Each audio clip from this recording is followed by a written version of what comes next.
Ancient civilizations mastered technologies we still cannot recreate today. By the end of this journey, you will discover 25 incredible inventions that challenge everything we think we know about human progress. How did a 2,000-year-old device predict eclipses with perfect accuracy?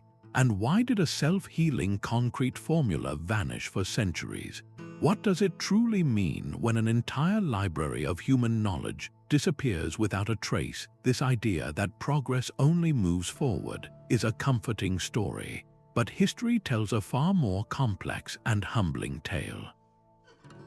The artifacts left behind by the Egyptians, the Greeks, the Romans, and the brilliant cultures of Mesoamerica are not merely ancient. They are puzzles, pieces of a grander picture of human ingenuity that we are still struggling to reassemble. These objects and structures force a difficult question upon us. What if our path of innovation is not a straight line, but a winding road with many forgotten turns? To truly grasp the significance of a self-healing concrete or an eclipse-predicting machine, we must first step into the world that created them.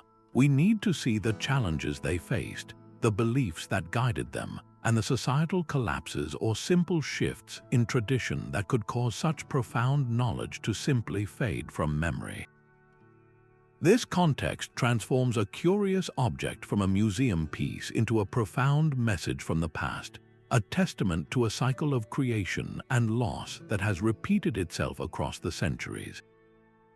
Understanding the why behind their disappearance is just as crucial as marveling at the what, setting the stage for a journey through 25 of history's most baffling technological disappearances. From the quiet depths near a Greek island, a corroded lump of bronze and wood revealed a secret that would shatter our timeline of human invention. Recovered from an ancient shipwreck over a century ago, the Antikythera Mechanism sat in a museum drawer for decades, its true nature hidden under layers of calcified sea crust. It was only when researchers began to peer inside using advanced imaging that they understood they were not looking at a simple navigational tool or a piece of statuary. They were holding the world's first known analog computer. This was not a block of stone or a clay tablet, but a machine, a precise clockwork of interlocking bronze gears housed in a wooden case no larger than a shoebox. Its dials and pointers moved in a complex dance, tracking the cycles of the moon, predicting the positions of the planets, and even forecasting solar and lunar eclipses with astonishing accuracy for years, even decades, into the future. The sheer miniaturization of these gears, some thinner than a coin, represents a level of mechanical engineering that historians once believed was impossible for its time. This was not merely advanced, it was an anomaly. It feels utterly out of place. So who were the masterminds behind such a device? The mechanism did not emerge from a vacuum.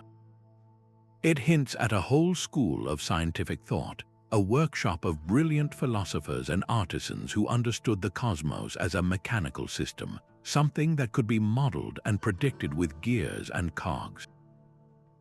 Think of the intellectual leap required to look at the wandering stars in the night sky and conceive of a machine made of metal that could replicate their paths.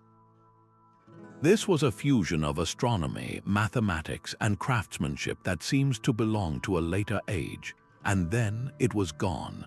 The knowledge required to build such an intricate object, the precise gear ratios, the understanding of astronomical cycles, it all vanished from the historical record.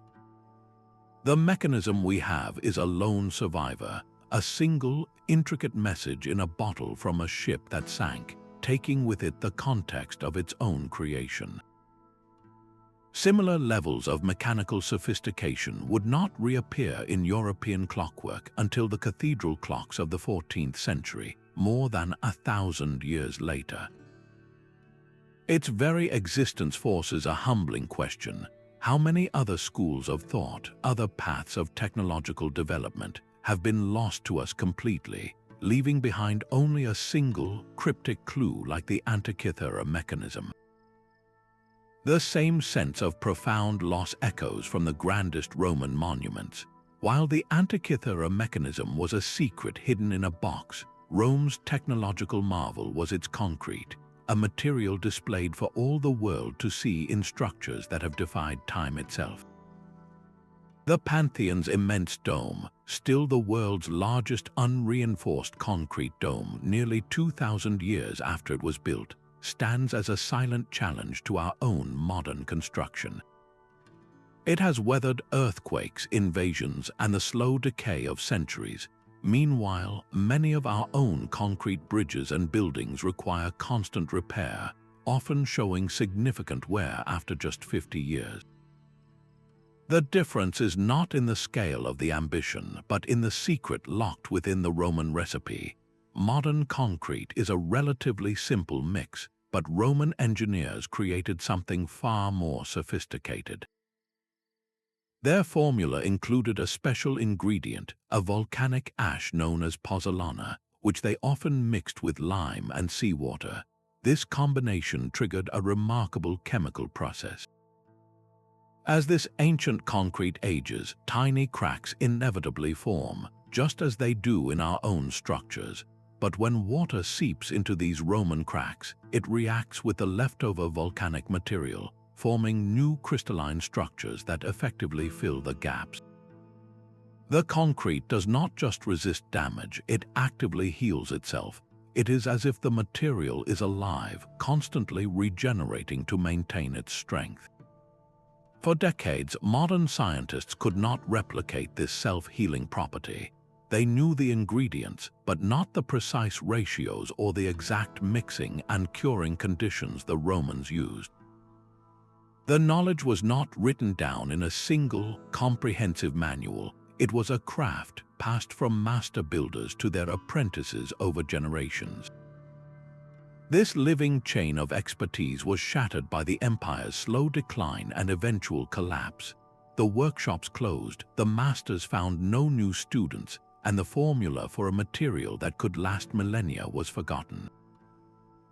We are only now, using advanced microscopes and chemical analysis, beginning to unlock its secrets, a testament to a level of practical chemistry we are still struggling to match. While the Romans perfected a concrete to build enduring monuments, another empire developed a terrifying technology purely for destruction. The Byzantine Empire guarded a weapon so potent it secured their naval dominance for centuries, a substance known only as Greek fire. Imagine a liquid flame that water could not extinguish, a fire that clung to the wooden hulls of ships and spread across the waves themselves. Historical accounts describe it being launched from bronze tubes mounted on their warships, a pressurized stream of liquid fire that turned the sea into a blazing inferno. The psychological impact of facing such a weapon must have been absolute, a feeling of facing an unstoppable, almost supernatural force. The secret of its creation was considered so vital to the security of the empire that it was known only to a select few, perhaps even only to the reigning emperor and a single family of chemists. This was not just a recipe, it was a state secret of the highest order, and the Byzantines protected it with a fierce determination that ultimately led to its complete disappearance.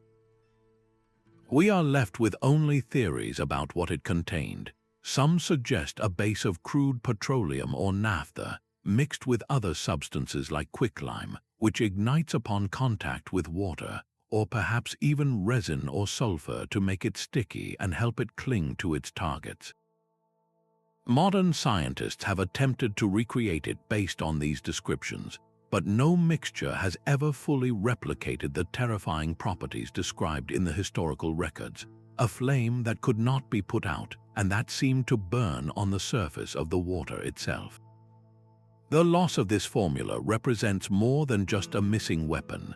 It signifies the loss of an entire branch of ancient chemical engineering. The knowledge died with its keepers, a stark reminder of how fragile specialized expertise can be, and how the most powerful secrets can vanish forever when the chain of transmission is broken. From the ephemeral terror of Greek fire, we turn to a more tangible yet equally elusive mastery of matter. A blade of Damascus steel was more than a weapon, it was a work of art forged by fire. Its surface shimmered with a flowing, watery pattern, a visual signature of a metal that was both breathtakingly beautiful and brutally effective. These swords were legendary for their ability to hold a razor-sharp edge, capable of splitting a silk scarf dropped onto them and tough enough to shatter lesser blades in combat. The secret of their creation was a closely guarded tradition, passed down through generations of smiths in the Middle East. The process began not with common iron ore, but with a very specific raw material, high-purity steel ingots from India known as Wootz steel. These ingots were themselves a marvel, created in small clay furnaces that produced a steel with a unique internal crystalline structure. The true magic, however, happened in the forge. The Wootz steel was heated to a precise, glowing temperature, then hammered and folded with an artisan's patience. This was not simple repetition. It was a delicate dance of heat and pressure that coaxed the steel's internal carbon into forming super-hard carbide patterns. If the temperature was even slightly wrong, the delicate structure would be ruined. The result was a composite material, a perfect marriage of a hard, brittle steel that could take a sharp edge and a softer, more flexible steel that gave the blade its resilience. This is why it would not shatter. It was flexible where it needed to be and hard where it mattered most. Then, around the 18th century, the wells of Indian Wootz steel began to run dry, or the trade routes that supplied them were disrupted. The specialized knowledge of the smiths, a craft learned through a lifetime of apprenticeship, faded away as cheaper, mass-produced firearms made their art less economically vital. Modern metallurgists know the chemical composition of antique Damascus steel. They can see the microscopic carbide bands that create the famous pattern. Yet, despite all our advanced technology and scientific understanding, no one has ever fully replicated the exact process. We can mimic the look, but we cannot truly recapture the soul of the metal, that perfect balance of sharpness, strength, and flexibility that made these blades the stuff of legend. It stands as a powerful reminder that some forms of knowledge are not just formulas in a book, but live in the hands of the master and the fire of the forge. The mastery of metal and fire finds a strange and beautiful echo in the art of Roman glassmaking. In a quiet museum, a single artifact captures light itself and holds it prisoner. The Lycurgus cup appears as a deep, opaque green when viewed under normal light, a handsome piece of carved glass depicting a mythological scene. But when a light is placed inside it, the cup undergoes a magical transformation, glowing a vibrant, translucent ruby red. This is not a trick of the light, it is a property known as dichroism, and its secret was lost for over a millennium. The Romans achieved this stunning effect through what we now understand as nanotechnology. The glass contains tiny, precisely engineered particles of gold and silver, each one smaller than a grain of pollen. These nanoparticles are not random impurities. They were deliberately added and suspended in the glass during its creation. Their specific size and distribution cause them to interact with light in this unique way, scattering green light when it reflects off the surface, but allowing red light to pass directly through when illuminated from within. The craftsmen who made this cup had no microscopes, no understanding of atomic theory, yet they possessed a recipe, a carefully guarded and likely experimental process to create and mix these metallic particles into the molten glass. They were manipulating matter at a scale we thought was impossible for their time. The knowledge of how to consistently produce this dichroic glass, the exact proportions of metals, the temperatures, and the timing required, vanished with the decline of the Roman Empire. It was a technology so advanced that it would not be rediscovered or understood by modern science until the 19th century, and even today, replicating the exact process and achieving the same vivid, perfect color shift remains a challenge. The Lycurgus cup is a silent monument to a lost art, a reminder that ancient innovation could reach into realms we once believed were our exclusive domain. Another kind of puzzle, one made of vellum and mystery, sits quietly in a library vault. The Voynich manuscript is a book that refuses to be read. Created in the 15th century, its 240 pages are filled from edge to edge with graceful, looping characters in a script that matches no known alphabet on Earth. Accompanying this unreadable text are hundreds of intricate illustrations that are just as baffling, depicting plants that have never been identified by any botanist, astronomical charts of constellations we do not recognize, and intricate diagrams of biological systems that seem both familiar and utterly alien.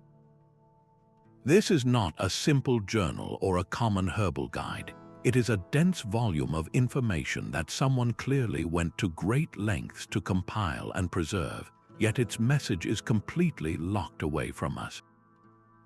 For centuries, the world's top cryptographers, linguists, and mathematicians have tried to crack its code. They have applied every tool at their disposal, from complex statistical analysis to wartime code-breaking techniques developed by intelligence agencies. Some have argued it is an incredibly complex cipher, a code meant to protect valuable secrets. Others believe it could be written in a constructed language, or perhaps it is an elaborate hoax, a meaningless creation designed to deceive. Yet, the consistency of the script and the sheer volume of work involved suggest a genuine, structured language with its own internal rules and grammar. The very method of its creation, the purpose behind pouring such effort into a book no one could read, is the core of the mystery. What knowledge was so precious or so dangerous that it required an entirely new written language to conceal it? The manuscript is a different kind of lost technology. It is a lost method of communication. Its existence suggests that an entire school of botanical, astronomical, or even medical thought may have been deliberately encrypted, or perhaps simply lost, leaving behind only this beautiful, impenetrable artifact. It stands as a silent library of one, a permanent question mark in the history of human knowledge. High on a mountain plateau, the fortress of Sacsayhuaman presents a different kind of puzzle, one built not of gears or glass, but of stone and silence. Here, the Inca constructed walls from colossal limestone blocks, each one a geometric marvel. These are not simple stacked stones, some weigh more than 100 tons, the equivalent of a fully loaded space shuttle. Yet they were somehow quarried, moved for miles across rugged terrain, and lifted into place with a precision that defies belief. The joints between these gigantic stones are so perfectly cut that you cannot slip a razor blade between them. There is no mortar holding this puzzle together, only the incredible, seamless fit of one uniquely shaped block against another. This was not just a feat of strength, it was a mastery of stone itself. The method they used to achieve this perfection remains one of history's most enduring secrets. How did a civilization without the wheel, without iron tools, without even a written language as we know it, accomplish such an engineering miracle? The absence of written records from the Inca means we are left with only the stones to tell their story. They speak of a profound understanding of geometry and a patient, meticulous process. Some theories suggest they used a technique of heating the stone with fire and then rapidly cooling it with water to create fracture lines, then painstakingly pecking and grinding the surfaces with harder stones until they achieved that legendary airtight fit. This would have been a task requiring generations of dedicated labor and an almost sacred knowledge passed from artisan to artisan. The result is not merely beautiful, it is incredibly resilient. These interlocking walls, with their complex angles and tight seams, can sway and settle during an earthquake without collapsing, a design principle modern engineers still study with awe. The true technique, the specific tools, and the precise logistical knowledge for moving such immense weight died with the Inca stonemasons.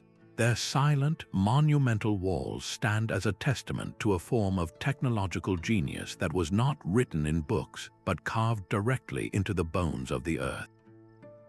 Another kind of vessel, far humbler in appearance than the Lycurgus cup, holds a different sort of mystery. Found in the ruins of a village near Baghdad, this artifact is a simple clay jar, no larger than a hand.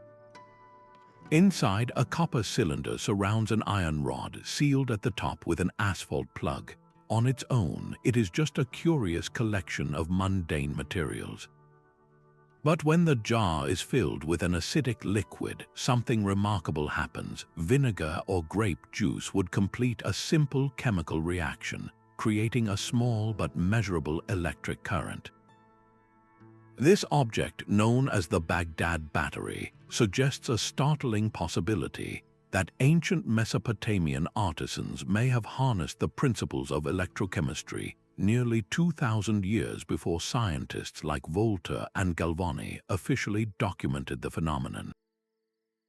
If this was its purpose, it redefines our entire timeline for the discovery of electricity.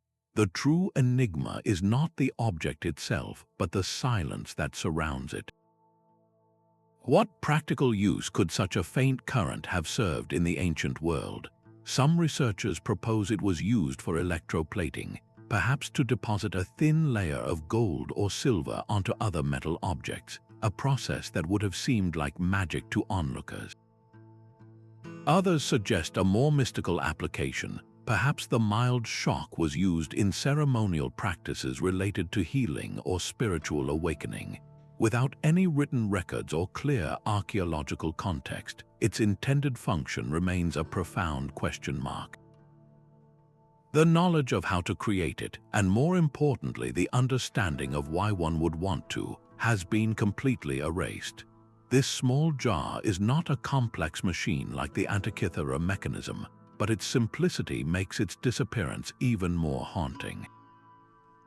It represents a path of inquiry, a spark of practical knowledge about the natural world that was either too specialized, too secret, or simply not valued enough to be passed down. The battery stands as a quiet testament to a technology that flickered into existence and then vanished, leaving behind only a vessel, a few metal pieces, and a mystery that charges our imagination. The silent enigma of the Baghdad Battery gives way to another object that speaks in a language we can no longer understand. In the ruins of the Minoan palace of Phaistos, a fired clay disc was unearthed, its surface a coiled serpent of mystery. The Phaistos disc is not large, easily held in two hands, but it carries the weight of an entire civilization's unspoken thoughts. What sets it apart immediately is its method of creation. Each of its 241 symbols was not carved or painted, but stamped into the soft clay with individual seals before it was fired. This single fact makes it one of the most peculiar artifacts ever discovered, a product of a kind of movable type printing press that would not appear again for over 3,000 years. The symbols themselves are a beautiful and frustrating puzzle. They depict familiar shapes like human figures, birds, fish, and tools, yet arranged in a sequence that follows a strict spiral from the outer edge to the center. Groups of these symbols are separated by etched lines, suggesting words or perhaps poetic verses, but the code to their meaning has been lost. Was this a sacred hymn, a record of a king's deeds, a set of laws, or simply an ancient board game? Every theory proposed has crumbled under scrutiny. The script remains unique, with no other examples found anywhere to provide a key for translation. The knowledge of its language and the very purpose of this stamped technology died with the Minoan civilization, likely consumed by the volcanic eruption of Thera, or the subsequent invasions that swept across the Mediterranean. The disc is a hauntingly isolated artifact, a single page from a library that has been utterly erased, reminding us that a technology is not just its physical form, but the living culture that gives it voice and meaning. A small piece of polished rock crystal, no larger than a thumbnail, quietly shifts our understanding of ancient vision. Discovered in the ruins of the Assyrian palace at Nimrud, this object, known as the Nimrud lens, is an oval of crystal ground into a precise shape around 750 years before the Common Era. Its surfaces are curved, and analysis has shown it possesses a consistent focal length, meaning it can concentrate light rays to a single point and magnify small objects. To the modern eye, it is unmistakably a lens. This simple artifact opens a profound possibility that the Assyrians, a civilization renowned for their monumental carvings and vast libraries, may have also been pioneers in the science of optics. They could have used this crystal as a magnifying glass to assist artisans in detailed work, or perhaps even combined several such lenses in a tube to create a simple telescope, peering at the stars with a clarity unknown to their contemporaries. The existence of the lens itself is not the mystery, it is the silence that surrounds its use. We have no written records from the Assyrians describing the grinding of lenses or their application. We find no other devices that clearly incorporated such optical technology. It sits alone, a solitary key to a door we cannot find. Was this a common tool in royal workshops, or the brilliant experiment of a single, unknown artisan? Did they understand the principles of refraction, of how light bends as it passes through materials in a formal way, or was this knowledge purely practical, gained through observation and craft? The lens forces us to consider that an entire branch of optical science may have been discovered, utilized, and then completely forgotten, only to be rediscovered more than 1,000 years later. Its loss is a subtle one, not a grand collapse like a fallen empire, but the quiet fading of a single, brilliant idea, a glimpse of a path of inquiry that vanished into the sands of time, leaving behind only a small, clear piece of crystal to hint at what might have been. In the heart of Delhi, a pillar of iron stands as a silent sentinel to a forgotten science. For over 1,600 years, it has endured the sun, the monsoon rains, and the shifting atmosphere, yet its surface remains smooth and almost entirely free of the rust that devours modern steel in a matter of decades. The iron pillar of Delhi is not merely old, it is a metallurgical miracle that defies the very laws of chemistry we take for granted. Composed of an exceptionally pure form of wrought iron, the pillar's secret lies in a thin, protective film that has formed on its surface, a passive layer that acts as an invisible shield against corrosion. Modern analysis reveals this shield is not a coating applied to the metal, but something born from the metal itself, a product of its unique composition and the specific conditions of its creation. The ancient Indian blacksmiths who forged this monument possessed a sophisticated understanding of their craft that went far beyond simple hammering. They used a process of careful heating and hammering that incorporated a precise amount of phosphorus into the iron, while deliberately keeping out other elements like sulfur and manganese which are common in today's alloys. This specific recipe and the exact sequence of forging and cooling triggered a chemical conversation between the metal and its environment, resulting over centuries in the formation of this protective layer. It is a self-protecting system, a form of ancient anti-corrosion technology engineered directly into the material. Despite knowing the pillar's chemical makeup, contemporary metallurgists have not been able to recreate the exact process that gives it such perfect, long-term resilience. The knowledge was not written down in a manual, it was a form of tactile wisdom, passed from master to apprentice through the rhythm of the hammer and the color of the fire. This chain of expertise was eventually broken, leaving behind this single, towering testament to a lost art of metalworking, a technology that achieved with fire and skill what we still struggle to accomplish with our most advanced laboratories. While the iron pillar stood as a fixed point of ancient genius, the Vikings mastered a technology of movement across a seemingly trackless world. Their sagas speak of a magical crystal, the solarstein or sunstone, a tool that allowed their navigators to find the sun's position on the cloudiest days, or even after it had dipped below the horizon. This was not magic, but a sophisticated application of physics that gave them a critical edge during their long voyages across the North Atlantic. In the endless gray of an overcast sky or the deep twilight of northern summers, a conventional sundial would be useless.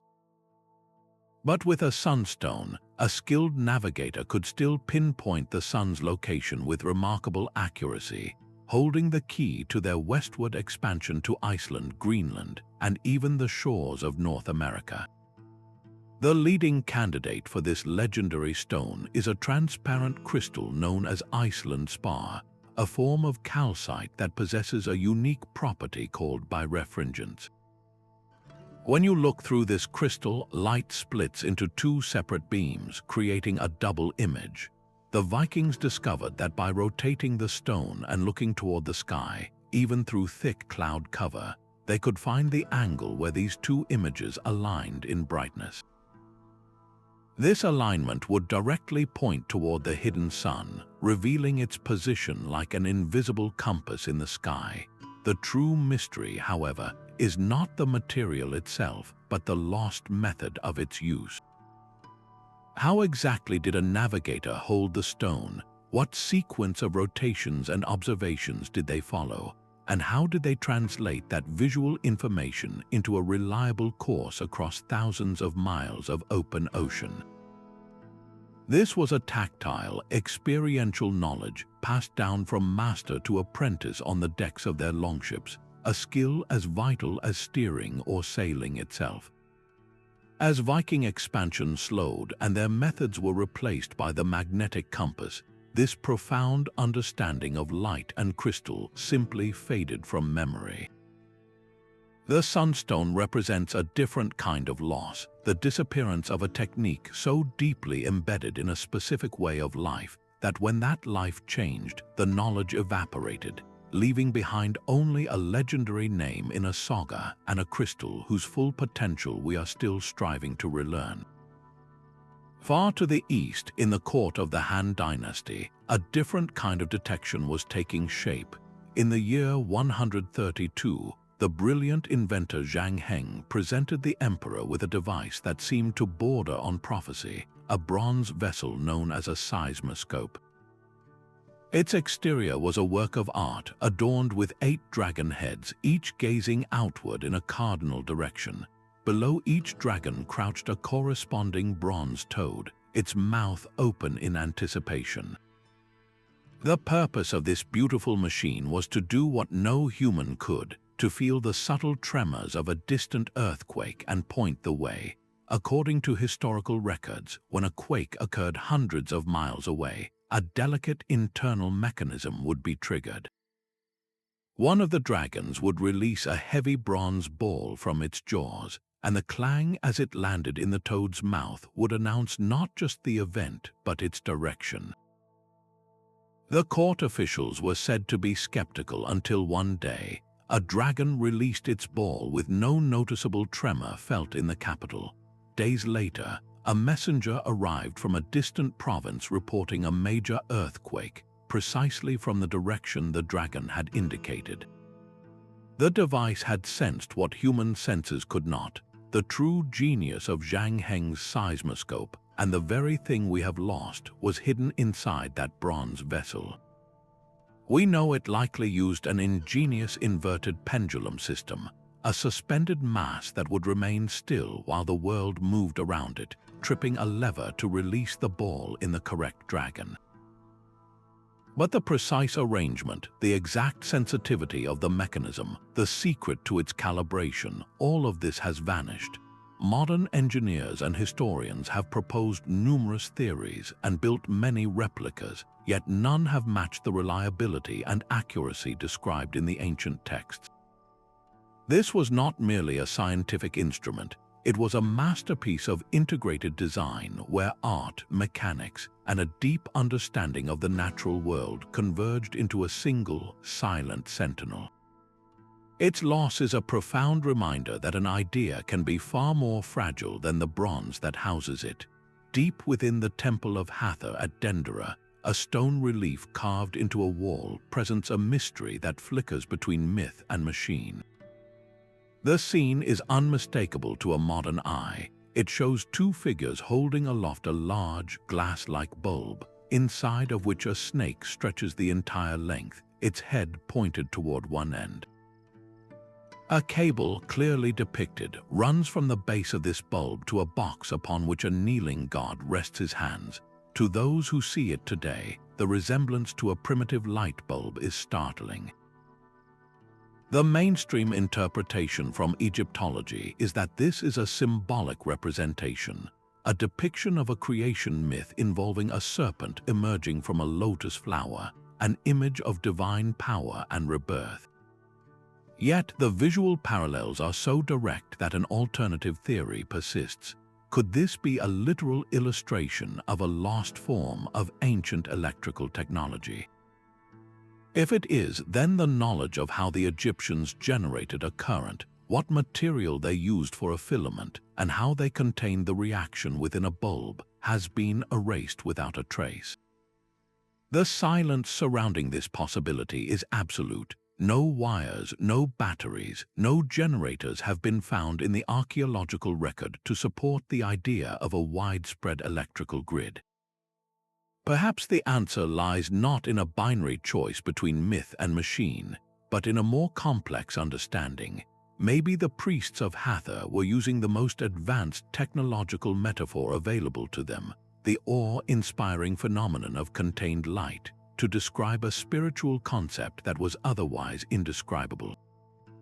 Or perhaps a single, experimental technology did briefly flare into existence within a secret temple workshop.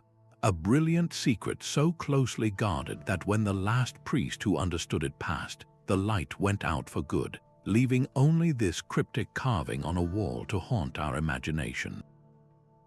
Sometimes the most baffling mysteries are not grand monuments, but small objects found entirely out of place. In the winter of 1961, 3 men hunting for geodes near the peak of Coso Mountain in California cracked open what seemed to be a promising specimen. Inside the hardened nodule, instead of the expected crystalline cavity, they found a mechanical object. It appeared to be a simple spark plug, a ceramic cylinder surrounding a metal core, all encased within a shell of rust-colored mineral. The immediate and obvious question was how a modern industrial item could be sealed inside a rock that geological surveys suggested was over 500,000 years old. The discovery ignited a firestorm of speculation, suggesting everything from a lost, advanced civilization to the possibility of time travelers leaving behind an artifact. The truth, once investigators had a chance to examine it closely, was far more mundane, yet somehow just as mysterious. The object was identified as a champion spark plug from the 1920s, a type commonly used in Model T Ford engines. The mystery was not the object, but the incredible speed and efficiency of the natural process that had entombed it. In a span of just 40 years, a perfect geode had formed around the spark plug, a process that geologists would typically expect to take hundreds of thousands of years. The mineral-rich waters of the area had cemented the plug into a hard, convincing nodule with astonishing swiftity. The real lost technology here is not a human invention, but a natural one, a geological recipe for rapid concretion that we still do not fully comprehend. How did the specific chemical conditions of that soil and water create such a perfect fossil in a geological blink of an eye? The Koso artifact stands as a humbling reminder that nature itself possesses its own forgotten technologies, processes of preservation and transformation that can outpace our own understanding and create puzzles from the most ordinary of objects. 1,600 miles from the nearest shore, the silent, watchful faces of the Moai stand guard over an island of profound mystery. These are not small carvings. Each monolithic statue is a personification of stone, with some weighing as much as 80 tons, the equivalent of a full-grown blue whale. They were born in a single quarry, the volcanic crater of Rono-Raraku, where master sculptors released them from the living rock. Yet their journey had only just begun, for their final resting places were coastal platforms called Ahu, some many miles away across rugged, uneven terrain. The sheer scale of this logistical problem is staggering. How did a people with no metal tools, no wheels, and no large animals for draft power move these stone giants? The most enduring theories each present a compelling narrative. One suggests a slow, rocking walk where teams of people used a complex system of ropes to tilt the statue from side to side, inching it forward in an upright position. Another proposes a more grounded approach, laying the moai on a sled and pulling it over a path of lubricated log rollers.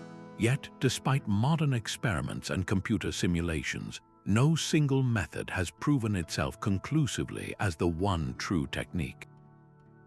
Each has its own set of challenges, from the risk of the statue's base cracking during a walking motion to the immense amount of timber required for rollers on an island that eventually faced deforestation. The true loss is not the physical act of moving the statues, but the intimate, accumulated knowledge that made it possible. The Rapa Nui people possessed a deep, generational understanding of physics, weight distribution, and teamwork that was never written down. It was a living technology passed from one group of engineers to the next through demonstration and oral tradition. When European contact brought societal disruption and population decline, this fragile chain of practical wisdom was shattered. The specific commands, the precise rope tensions, the subtle shifts in balance that meant the difference between a successful journey and a catastrophic failure, all of it faded into silence. The moai that stand today and those that fell along the ancient roads are not just monuments to ancestors, they are monuments to a lost school of engineering, a silent testament to a people who could make stone walk across the earth. Scattered across the highlands of Scotland and the landscapes of France, ancient hill forts guard a secret written in fire and stone. Their ramparts, built from massive granite blocks, are not merely stacked but fused together into a solid, glassy mass. This is vitrification, a process that transforms stone into a kind of artificial lava, and it required temperatures exceeding 1,100 degrees Celsius, a furnace hot enough to melt modern steel. The scale of this achievement is what baffles archaeologists. Entire stretches of wall, some meters thick, were subjected to this incredible heat. The fundamental question is not just how they did it, but why. Was this a deliberate act of construction, a forgotten method to create indestructible walls that would stand for millennia? If so, the logistics are mind-boggling. Imagine building a continuous bonfire around a fortress, one large enough to melt solid rock, and then controlling that fire with such precision that it strengthened the wall instead of causing it to collapse. The fuel required alone would have been staggering, entire forests worth of timber stacked meticulously against the stone. Alternatively, perhaps the vitrification was not intentional, but the devastating result of a new and terrifying kind of siege warfare. Could an attacker have developed a method to literally melt the walls of their enemies, a super weapon lost to time? Yet this theory also presents a puzzle, for the vitrification is often uniform and deep within the walls, not the haphazard scarring one might expect from a simple assault by fire. The true loss is the knowledge of the event itself. The technique, whether for building or for burning, was so effective and so powerful that it was used on dozens of these forts, and then the method vanished completely from the historical record. The people who mastered this control over stone and flame left no manual, leaving only their silent, glazed fortresses to stand as monuments to a technology that walks the line between creation and utter destruction. These small gold artifacts from the Quimbaya culture of Colombia seem to defy their own time. Crafted over 1,000 years ago, these intricate objects are no larger than a few inches, yet their shape is instantly recognizable to a modern eye. They feature a main fuselage, delta wings that sweep back at a precise angle, and even a vertical tail fin, a configuration that mirrors the design of modern supersonic jets and delta-winged aircraft. The official archaeological interpretation is a reasonable one, that they represent highly stylized insects or birds, perhaps dragonflies or even stylized fish. Yet the aerodynamic precision is difficult to ignore. When modern engineers and pilots have placed these models in wind tunnels, they have found that the designs are remarkably stable in flight. They are not merely decorative, they are, by accident or by design, aerodynamically sound. This presents a quiet, persistent mystery. Did the Quimbaya artisans simply stumble upon a shape that, through artistic intuition, happened to mirror principles of flight that would not be formally understood for millennia? Or does their existence hint at a different path, a lost school of observation where the natural world was studied with such intensity that the very secrets of aerodynamics were glimpsed and then immortalized in gold? We have no evidence of engines, no remnants of launch systems or landing gear, nothing to suggest a practical application of flight. The knowledge, if it ever existed, was not of building flying machines, but perhaps of understanding the form that flight requires. These golden objects are not blueprints, but they are profound questions cast in a precious metal. They ask us to consider the boundaries of ancient observation and whether the spark of a revolutionary idea can flicker into existence, be captured in art, and then vanish, leaving behind only a beautiful, golden echo of what might have been.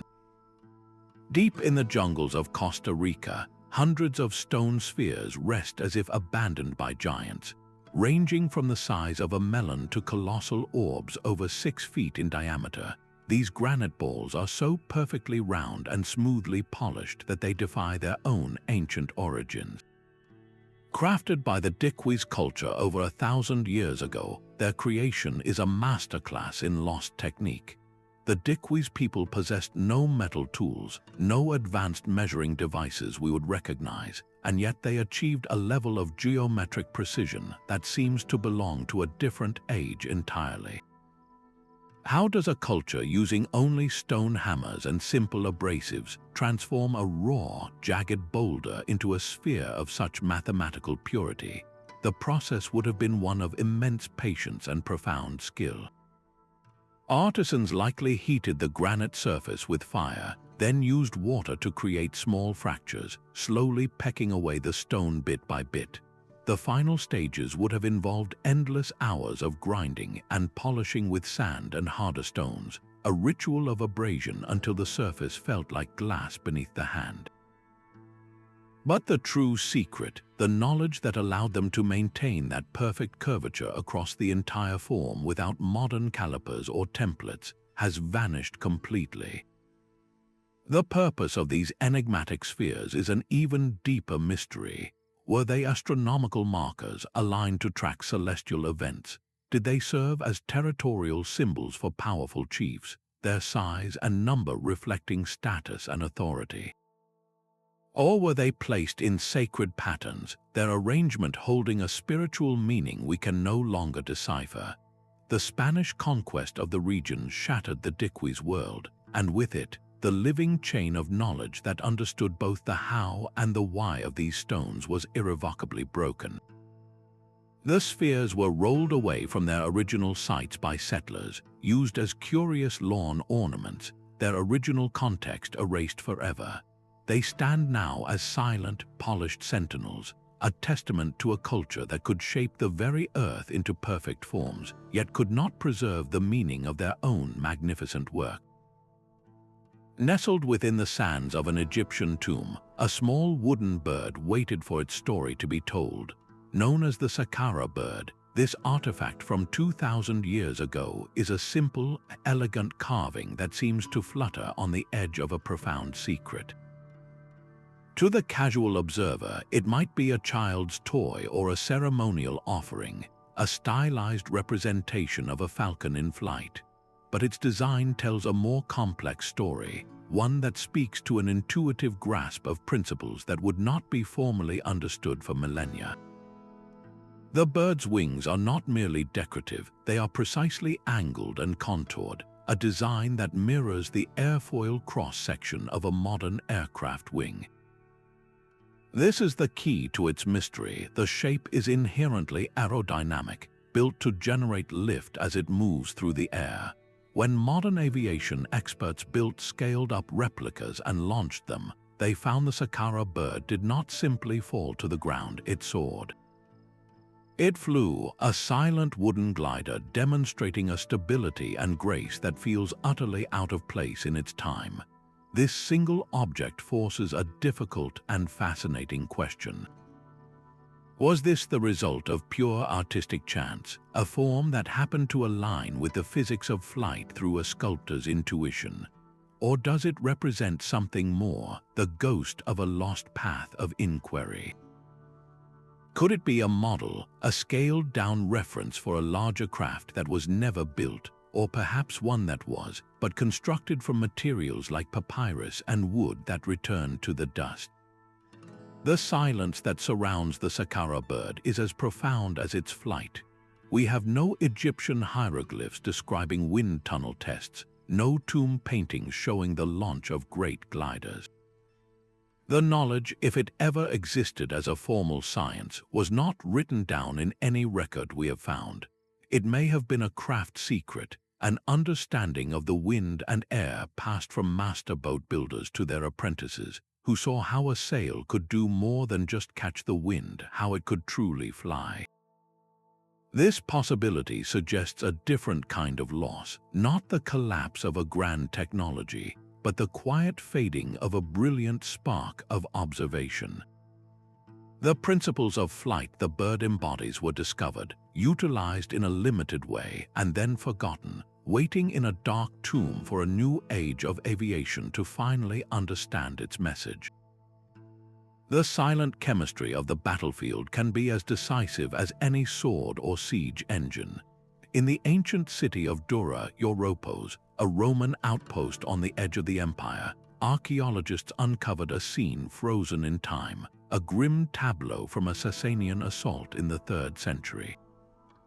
Within a cramped, dark siege tunnel, they found the remains of Roman soldiers not cut down by blades, but seemingly overcome where they stood. The evidence pointed to a horrifyingly advanced tactic. The Sasanian attackers had not merely stormed the tunnel, they had poisoned the very air the Romans breathed. Historical analysis suggests they piled a volatile mixture of bitumen and sulfur crystals at the tunnel's entrance and set it ablaze.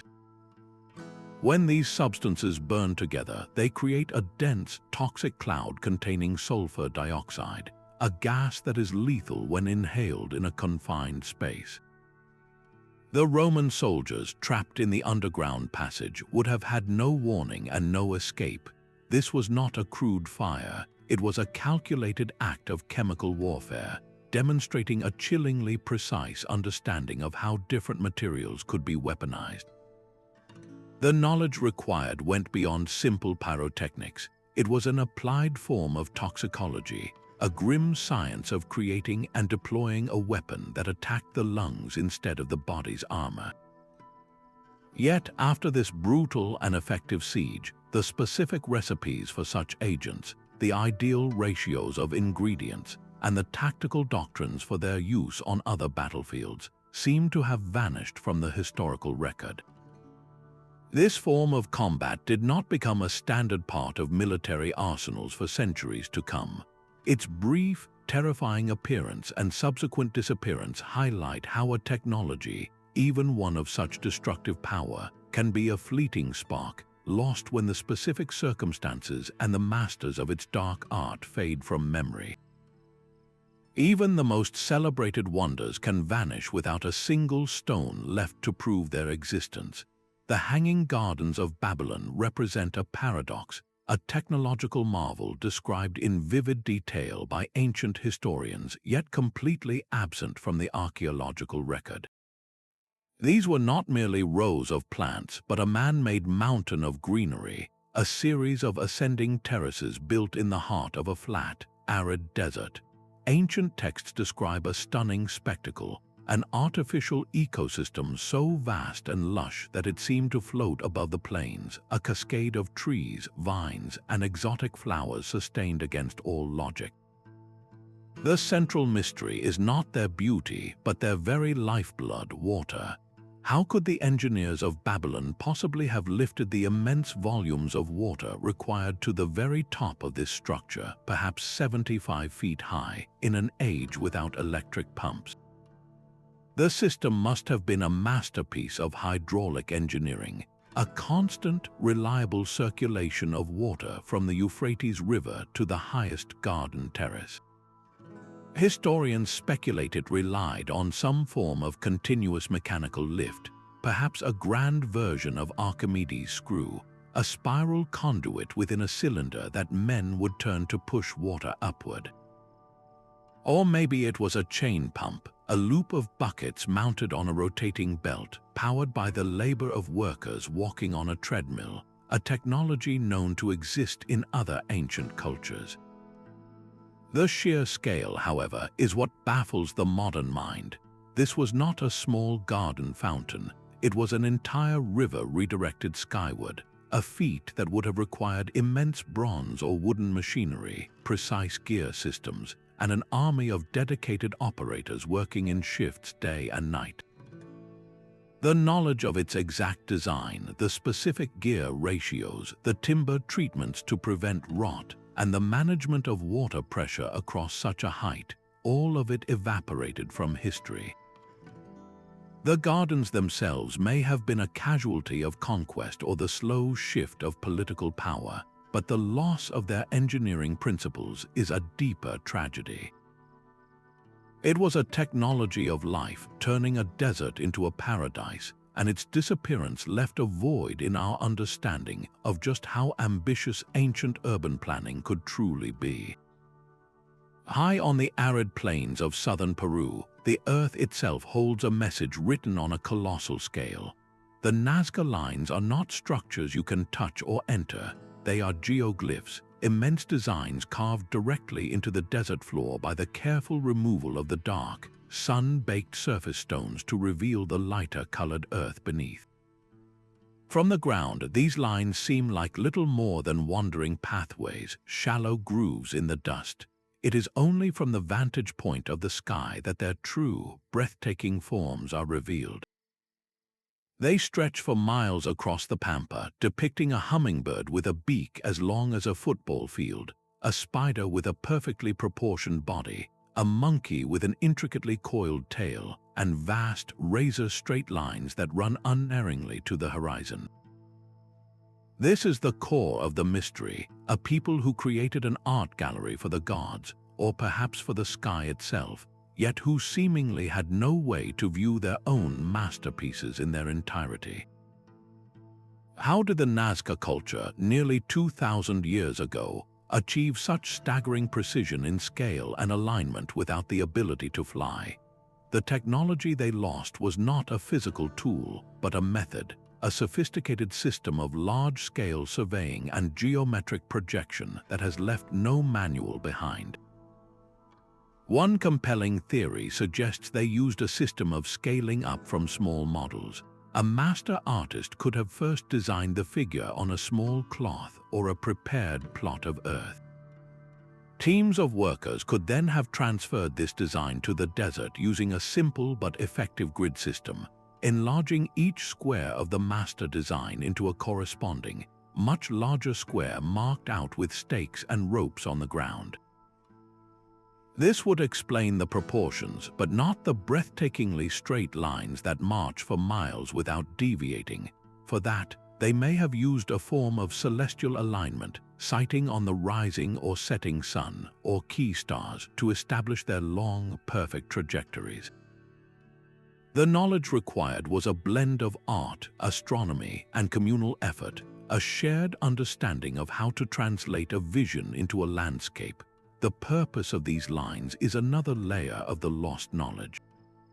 Were they sacred pathways for ceremonial processions, giant astronomical calendars marking solstices, or offerings to deities in the sky who alone could see the full petition for water in this dry land? The cultural context that gave birth to these figures, the stories and the spiritual need that drove such a monumental, centuries-long project, vanished with the Nazca people themselves.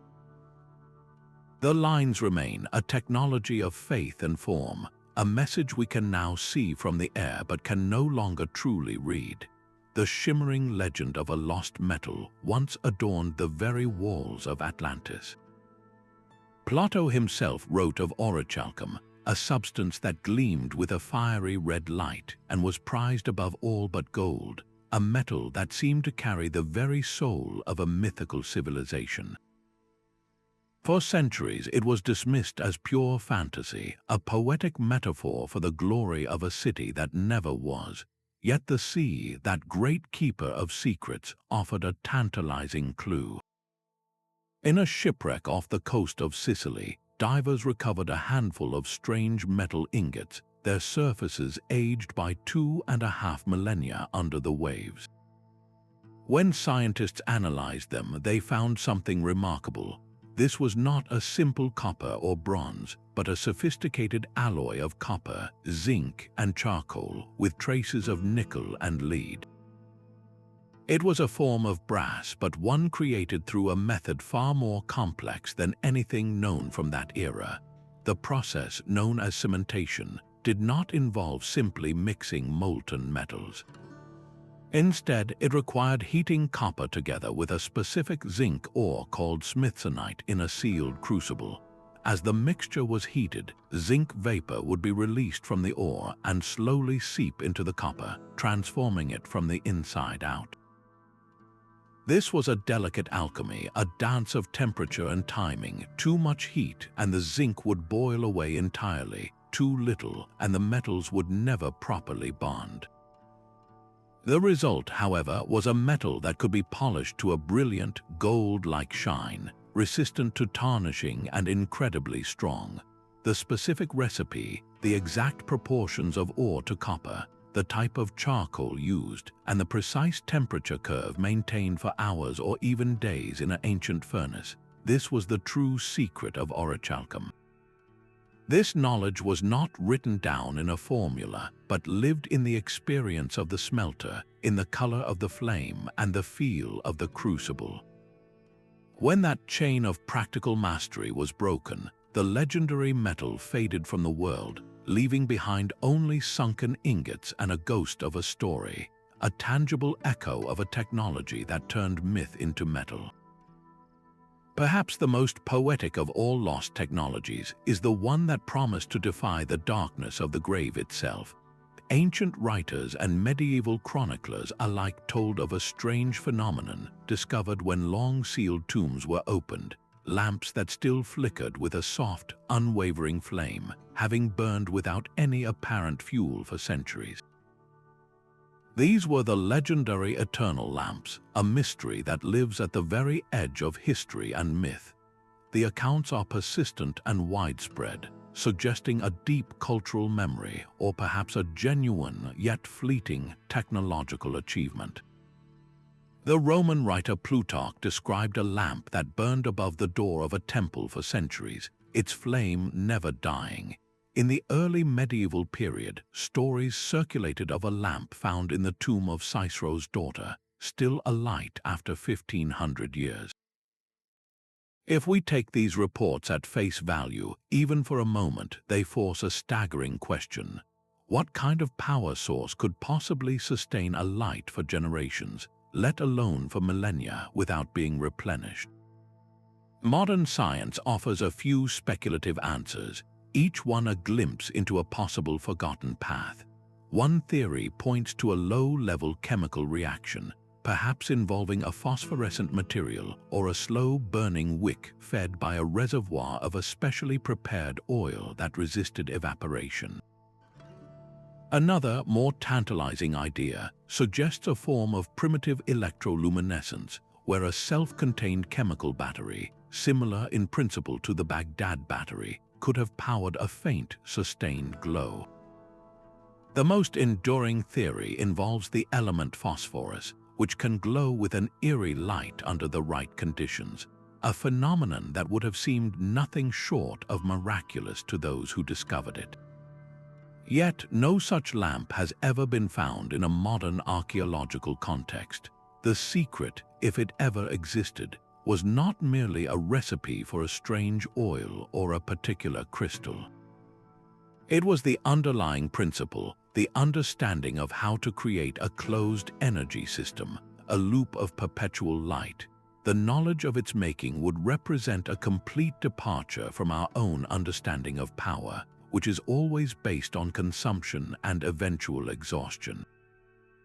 The eternal lamp is more than a ghost story. It is a symbol of humanity's oldest dream, to conquer not just space but time itself, to leave a light burning in the darkness long after we are gone.